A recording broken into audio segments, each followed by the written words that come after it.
Welcome back. In Colombia, 3 protesters and as many policemen have been killed in mass demonstrations against President Iván Duque right-wing government in Bogota. Defense Minister Carlos Holmes Trujillo said over 250 people, including security officials, were wounded in the clashes. City Secretary Jaime Esprill said that 3 policemen were killed in an attack on the police station with cylinders placed on a road. More than 250,000 people have marched in a national strike to express growing discontent with government. Duque has promised a national conversation on social policies after protesters stormed the president's house. He also imposed a curfew after the clashes became violent. A few minutes ago, as Supreme Commander of the military forces and police, and in coordination with the Mayor of Bogota, Enrique Peñalosa, we have set a curfew for the areas of Kennedy, Ciudad Bolivar, and Bosa from 8 p.m. at night, and for the whole capital city from 9 p.m.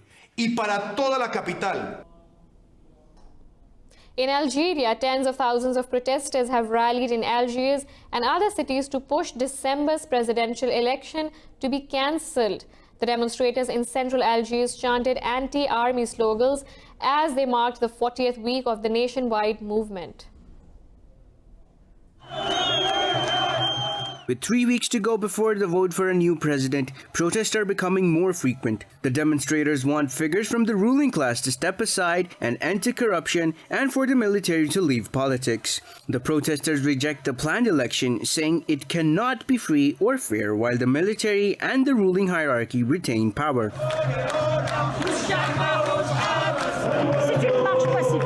It's a peaceful protest. We went out to say no to the electoral mockery they want to impose on us. And the scandals that are bursting about their candidates prove that people are right to refuse them. They are part of the gang and they are publishing their flyers.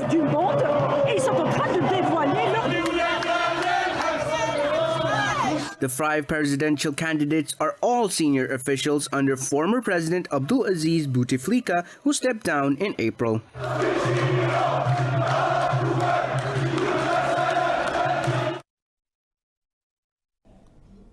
50 student protesters holed up inside Hong Kong Polytechnic University have refused to surrender. The siege has entered its 7th day. Riot police have set up high plastic barricades and a fence on the perimeter of the damaged campus. The university has seen the violence since the anti-government demonstrations escalated more than 5 months ago. Protesters say they will not turn themselves to the police despite needing supplies. I will be here with my fellow protesters until the very last minute to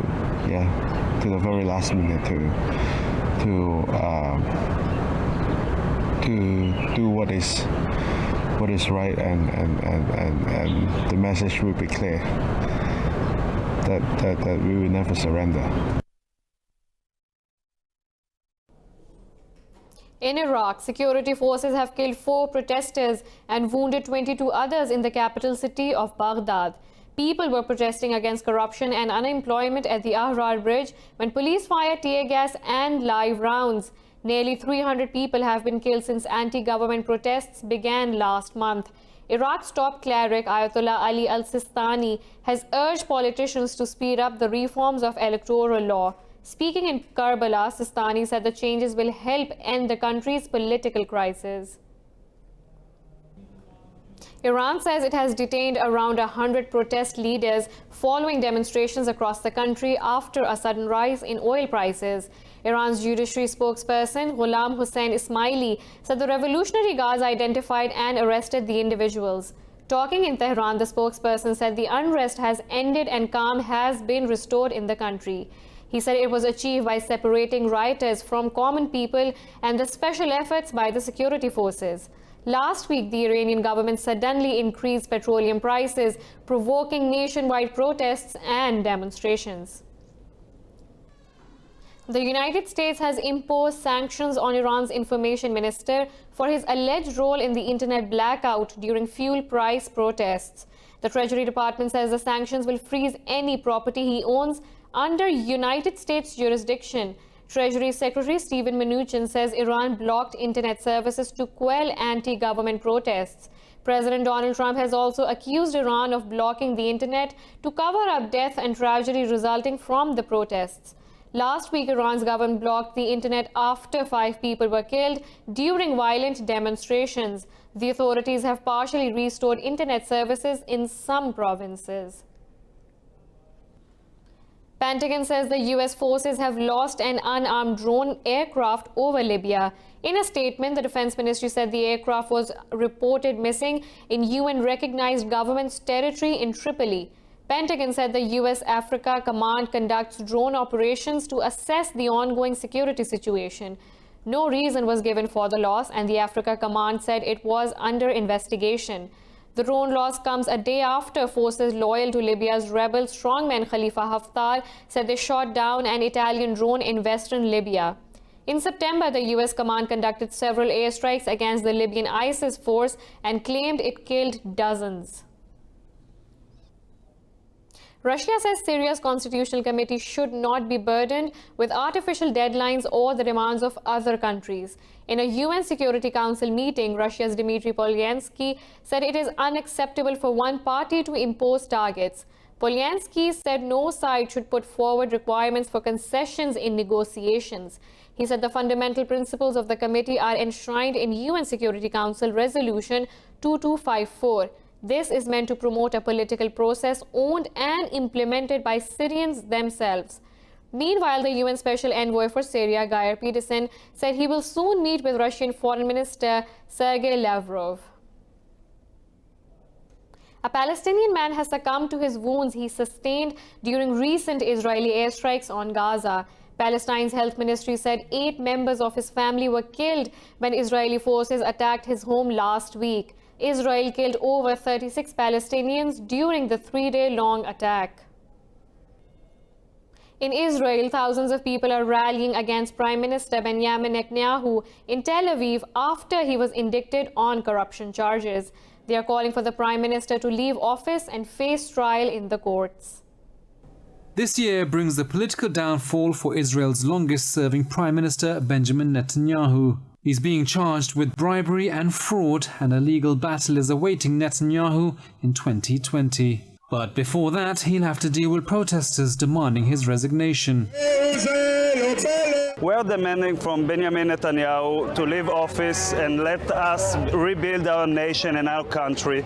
And we are demanding from his partners in the right-wing coalition to not give him the opportunity to stay while he's on trial on corruption. Protester Noam Shapira said a man with stains of corruption should not hold on to power. We don't want that our Prime Minister will go on with his Prime Ministership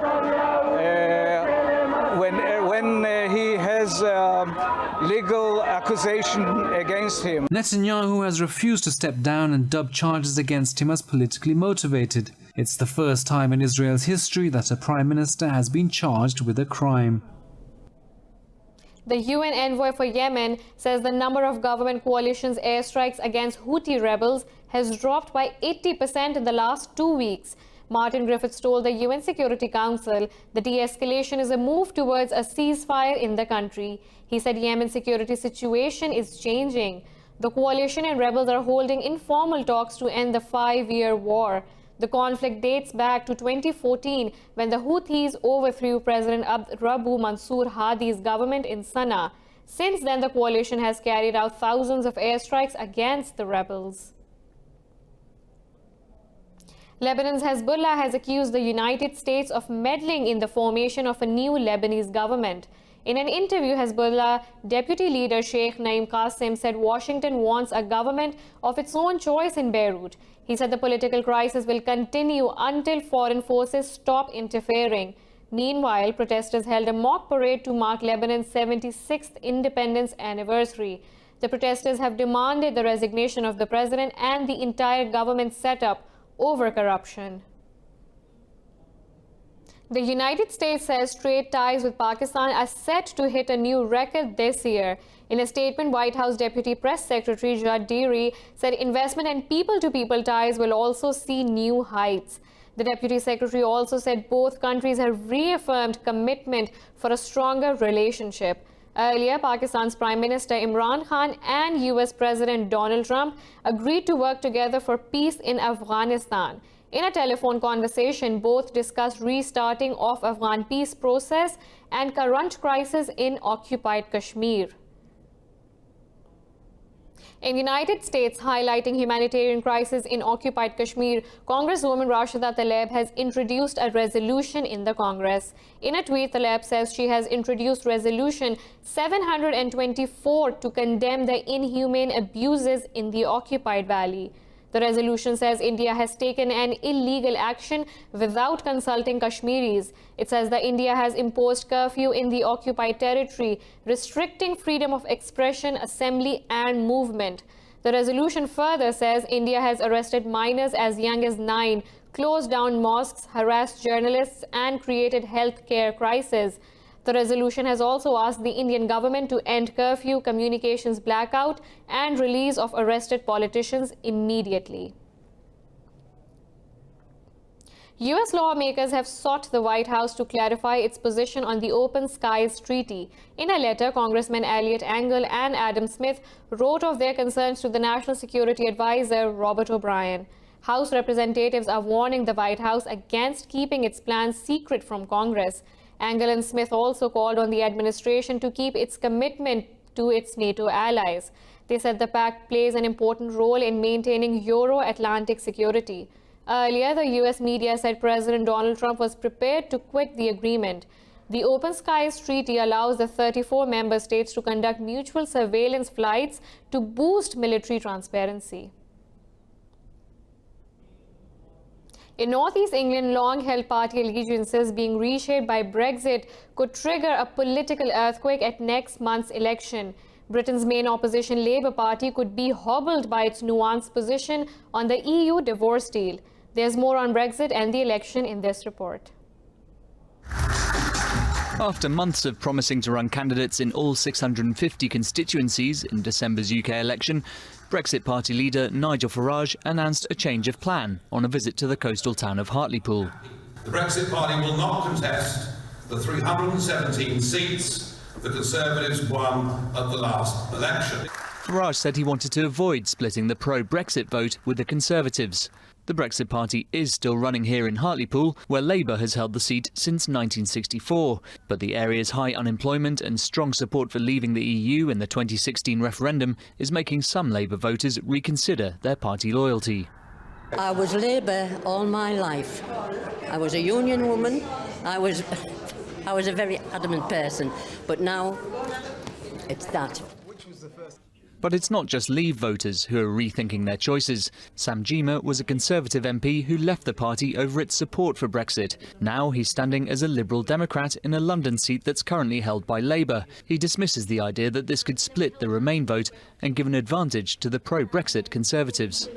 The idea that we only take votes from the Labour Party misunderstands what is going on in the country. Liberal Democrats are pulling votes from the Conservatives and from the Labour Party as the unequivocal Remain party. With the Brexit Party's retreat from Conservative-held seats, Boris Johnson may be breathing a sigh of relief. But even with his party's lead in the polls, the uncertainty of this election means the outcome is far from decided. In Japan's city of Nagoya, foreign ministers from the group of 20 nations have met to discuss their roles to enhance free global trade and governance. Japan's Foreign Minister Toshimitsu Motegi opened the second day of the meeting. Leaders will discuss topics of achieving sustainable development goals and Africa's development. Motegi said the foreign ministers will focus on what their countries can do to reduce uncertainties in global economy. The foreign ministers' meeting comes as an intelligence sharing pact between Japan and South Korea is set to expire. South Korean Foreign Minister Kang Kyung-hwa is planned to hold a bilateral talk with Motegi on the sidelines of the meetings. In Seoul, Singapore's Prime Minister Lee Hsien Loong has met South Korean President Moon Jae-in ahead of a commemorative ASEAN summit next week. President Moon asked Prime Minister Lee to keep playing a constructive role for lasting regional peace. Seoul pressed Singapore to continue its effort toward complete denuclearization of Korean Peninsula. Moon praised Singapore's efforts to hold first North Korea-US summit in June last year.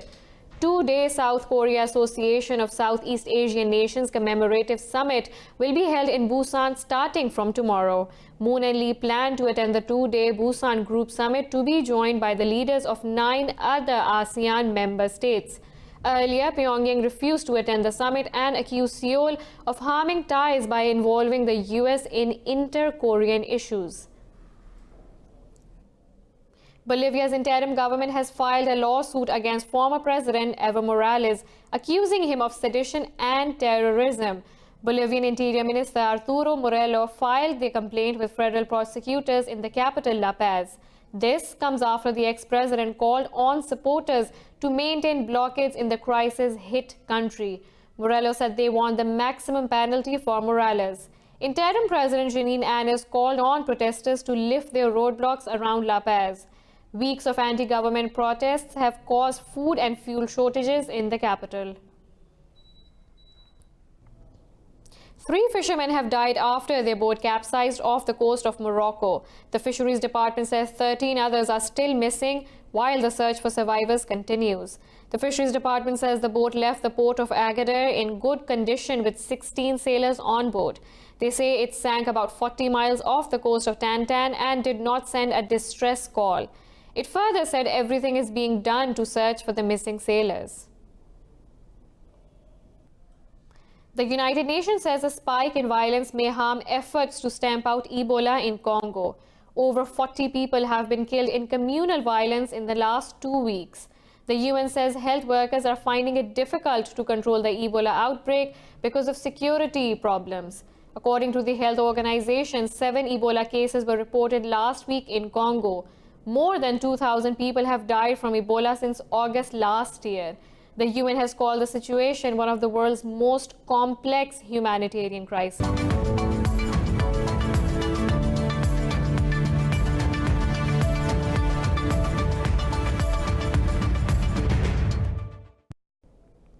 President Donald Trump says the US and China are close to reaching a preliminary trade deal. He said the two sides can't reach what he called an even deal because of China's trade surplus with US. In an interview, Trump said China's President Xi Jinping wants to make a deal more than he does. He went on to say Beijing is under great pressure to reach an agreement. Earlier, Xi said China wants to make an initial deal with the US and is not afraid to retaliate when necessary. He said China wants to work with the US on the basis of mutual respect and equality.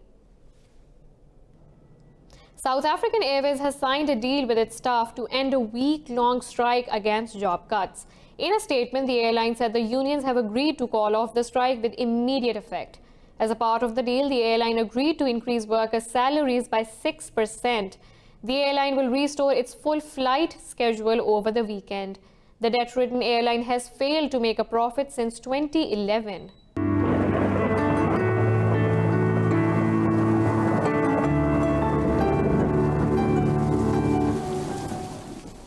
Now let's look at the weather from around the globe.